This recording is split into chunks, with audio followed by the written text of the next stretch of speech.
అండి welcome to Yog stock. Thanks for supporting my videos. H2A visa మీద ఉన్నటువంటి ఒక అతను, అంటే ఆ వీసా ఏంటి అవన్నీ డీటెయిల్స్ నేను చెప్తా. ఫ్లోరిడాలో ఐస్ రైట్స్లో దొరికాడట.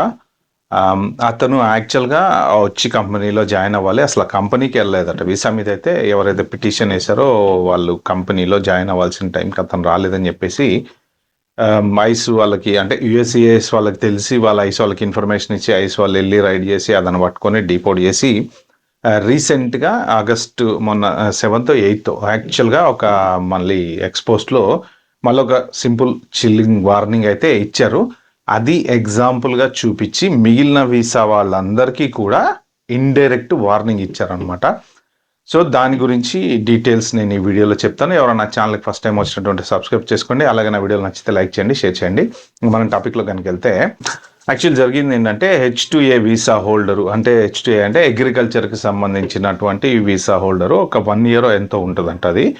సో దాని మీద కంపెనీ వాళ్ళు జనరల్గా H1 పిటిషన్ వేసినట్టే H2A పిటిషన్ కూడా వేసి అతన్ని ఫ్లోరిడాకి పిలిపించుకున్నారంట. కానీ ఈ వీసా యాక్చువల్గా ఎర్లీ 2000 వరకు నడిచింది.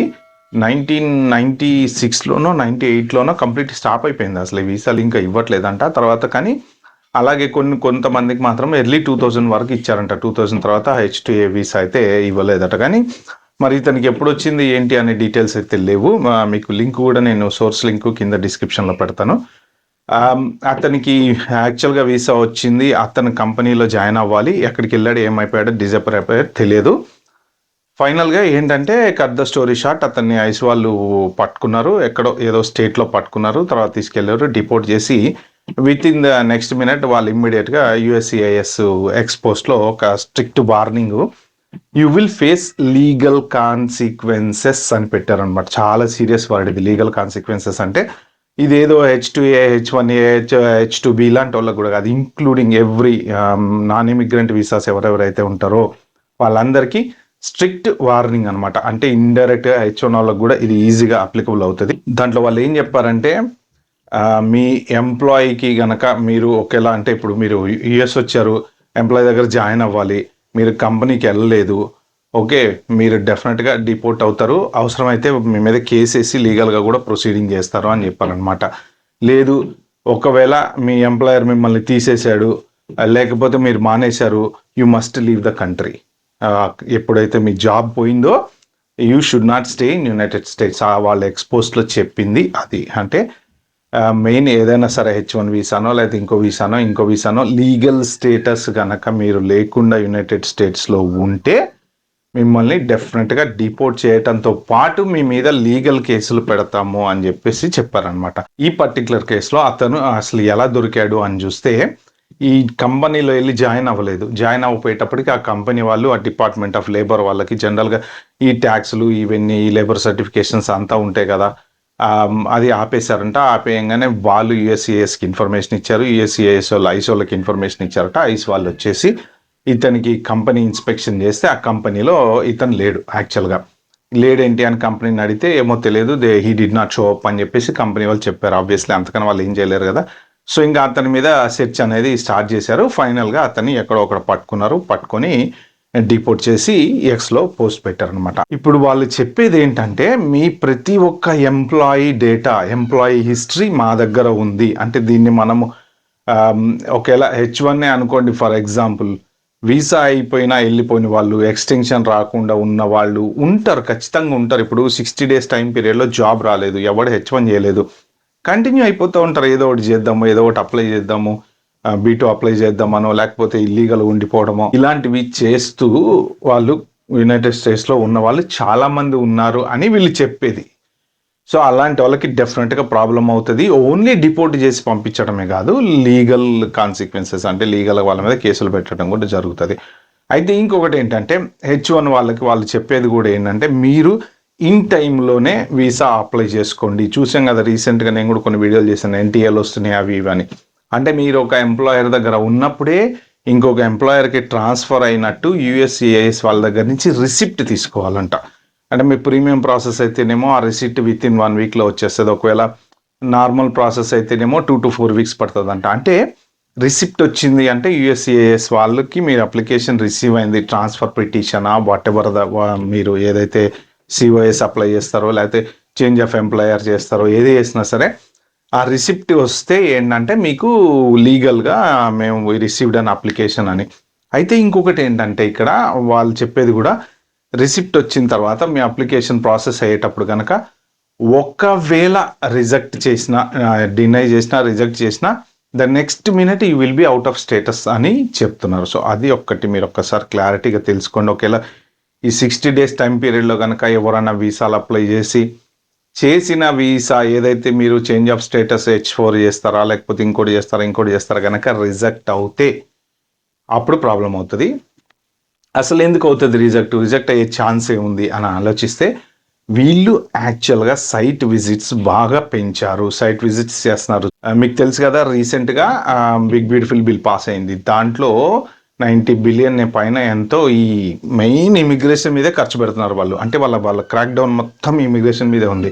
ఎట్లా అని చెప్పేసి ఈ అందరిని ఎవరెవరైతే ఉన్నారో వీళ్ళందరూ అమెరికాలో ఉండేటువంటి సిటిజన్షిప్ కాంపిటీషన్ వచ్చే వాళ్ళందరినీ ఎలాగైనా పంపించాలి అన్న ఇదిలో ఉన్నారు. కాకపోతే లీగల్గా ఉండేవాడిని ఆబ్వియస్లీ వాళ్ళు ఏం చేయలేరు, ఇల్లీగల్గా ఉండేవాడిని మాత్రం పంపించడానికి ప్రయత్నం చేస్తున్నారు.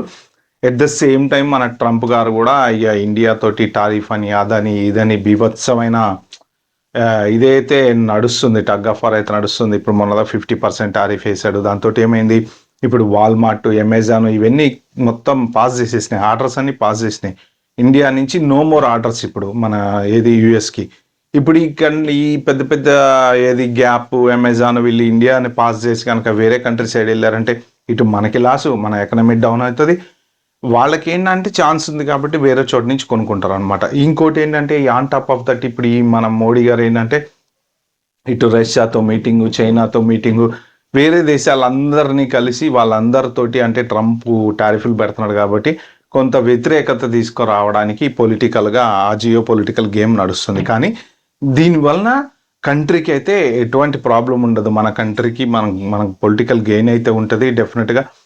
అమెరికా మీద హేటెడ్ అని ఉంటుంది. కానీ ప్రాబ్లం ఏంటంటే అమెరికాలో ఉండేటువంటి వాళ్ళ మీద ప్రెషర్ పెరుగుతుంది. మన ఇమిగ్రెంట్స్ ఎవరైతే వీళ్ళు అక్కడ ఉన్నారో ఇంకా ఇప్పుడు మనం అగైనిస్ట్గా పోతున్న కొద్దీ ఇంకా వాళ్ళు చేయగలిగేది ఏముంది, వేరే ఏం లేదు కదా, అదొక్కటే కదా ఆప్షను. ఇప్పుడు ప్రొడక్ట్స్ రావట్లేదు, ప్రొడక్ట్స్ ఏముంది వేరే కంట్రీకి వెళ్ళి తెచ్చుకుంటారు, అదేం పెద్ద ప్రాబ్లం లేదు. కానీ ఇంకా వాళ్ళు దేని మీద చూపిస్తారు ప్రతాపము, ఎంప్లాయీస్ మీద చూపిస్తారు, రైడింగ్స్ ఎక్కువ చేస్తారు, సైట్ ఇన్స్పెక్షన్స్ ఎక్కువ చేస్తారు. ఇక ఇట్లా రకరకాలుగా లీగల్గా ఉన్నవాడిని తప్ప ఇల్లీగల్గా మీరు ఒకటి లీగల్గా అంటే నేను H1 మీద జాబ్ చేస్తున్నాను, పర్ఫెక్ట్గా ఎవ్రీ మంత్ శాలరీ వస్తుంది, అంతా బాగానే ఉంది, ఇది ఒక్కటే లీగల్ కాదండి. కొంచెం లాజికల్గా ఆలోచించండి. ఎక్స్టెన్షన్కి వెళ్తారు కదా H1B ఎక్స్టెన్షన్కి, అప్పుడు మీ పాత హిస్టరీ తోతున్నారు, మీ ఎవరైతే ఎంప్లాయర్ ఉన్నాడో వాడి హిస్టరీ తోతున్నారు, అట్లా దొరుకుతున్నారు చాలామంది. ప్రెజెంట్ ఉన్నది ఫైన్ బాగానే ఉంది, ఏం ప్రాబ్లం లేదు. కానీ మీ పాత హిస్టరీలో మీరేమైనా పే స్లిప్పులు సరిగ్గా మెయింటైన్ చేయకపోయినా, లేకపోతే ఖాళీగా ఉన్న 2-3 నెలలు మీ దాంట్లో శాలరీ పడకపోయినా, లేకపోతే మీ సైట్ ఇన్స్పెక్షన్ చేసి ఆ సైట్లో అసలు మీరు పని చేశారా లేదా తెలుసుకొని ఇప్పుడు 3 years కంటిన్యూస్గా మీరు చేశారా చేయలేదా అంటే ఓన్లీ పే స్లిప్పుల మీద ఆధారపడి ఎవరు తెలుసుకోరు. పే స్లిప్పులు రన్ చేస్తాం, బ్యాంక్లో డబ్బులు వేసుకుంటాం, కానీ క్లయింట్ దగ్గర అసలు ఇతను పని చేశాడా లేదా అని ఆ క్లయింట్కి ఫోన్ చేసి అడిగారు అనుకోండి, అక్కడ దొరికిపోతున్నారు అంట. అంటే ఇలాంటివన్నీ జరుగుతున్నాయి. సో ఒకవేళ ఆ వ్యతిరేకత కనుక ఈ ట్రంప్ కనుక సీరియస్గా తీసుకుంటే ఇది మాత్రం ఖచ్చితంగా visa holders, non immigrant visa holders ఎవరెవరైతే ఉంటారో వాళ్ళ మీద డెఫినెట్గా పడే ఛాన్స్ అయితే ఉంటుంది. కానీ ఫ్రెండ్లీగా పోవడం అంటే ఇప్పుడున్న పరిస్థితుల్లో జరిగే పని కాదు. అటు ఇండియాకి ఇటు అమెరికాకి ఫ్రెండ్లీ హైస్ట్ అట్మాస్ఫియర్ అయితే లేదు. బట్ ఏదేమైనా సరే ఇక మనం ఎక్స్పోస్ట్లో కనుక బ్యాక్ వెళ్తే యుఎస్సిఐఎస్ వాళ్ళైతే స్ట్రిక్ట్లీ వార్నింగ్ ఇచ్చారు. ఆ పర్టిక్యులర్ వీసా వాళ్ళనే కాదు, ఎవ్రీ సింగిల్ వీసా హోల్డర్ అని క్లారిటీగా మెన్షన్ చేశారు. మీరు ఇక్కడ చూసుకోండి, నేను ఆ పోస్ట్ మీకు మెన్షన్ చేస్తా, ప్లస్ లింక్ కూడా కింద డిస్క్రిప్షన్లో పెడతా.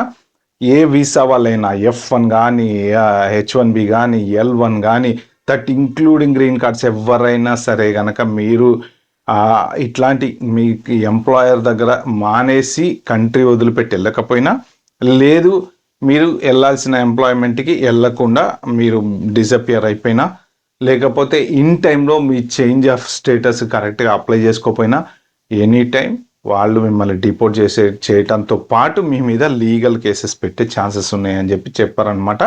ఇది పెద్ద హెడ్ఏక్. ఎందుకంటే ఒక్కసారి మళ్ళీ డిపోర్ట్ చేసి ఏదైనా కేసు పెట్టి పంపిస్తే మళ్ళీ ఈ కంట్రీకి అమెరికాకి రావాలంటే ప్రాబ్లం అవుతుంది. At the same time data exchange అనేది వేరే కంట్రీ టు కంట్రీ ఉంటుంది కాబట్టి అది కూడా పెద్ద ప్రాబ్లం. వేరే కంట్రీకి వెళ్ళాలంటే ఒకవేళ మన డేటా వాళ్ళ దగ్గర ఎయిర్పోర్ట్లో ఉందనుకోండి, ఇప్పుడు ఆస్ట్రేలియాకో యూకేకో వీళ్ళు డేటా ఇచ్చారనుకోండి డేటా షేరింగ్ ట్రీటీ కింద, అప్పుడు ఆ కంట్రీకి వెళ్ళినప్పుడు అక్కడే ఎయిర్పోర్ట్లో కూడా వాళ్ళు బార్ చేసి పంపించేస్తారు.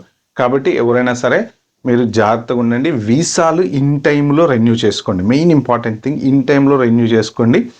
ఒకవేళ H1B లే ఆఫ్లు కానీ లేకపోతే ఇలాంటివి ఏమైనా జరిగితే మాత్రం ఆ అటార్నీని కన్సల్ట్ అయ్యి ఎలా చేయాలి ఏం చేయాలని జాగ్రత్తగా పరిస్థితి. ఎందుకంటే సిచ్యువేషన్ అయితే వెరీ హాట్గా ఉంది. ఈ మోడీ ట్రంప్ గొడవ ఒకటి మధ్యలో నడుస్తుంది కాబట్టి మీరైతే జాగ్రత్తగా ఉండండి. ఓకే ఫ్రెండ్స్, ఇది వీడియోలో నేను చెప్దాం అనుకుంది. వీడియో మీకు నచ్చినట్టుంటే ప్లీజ్ అండి like share subscribe my channel. Thank you.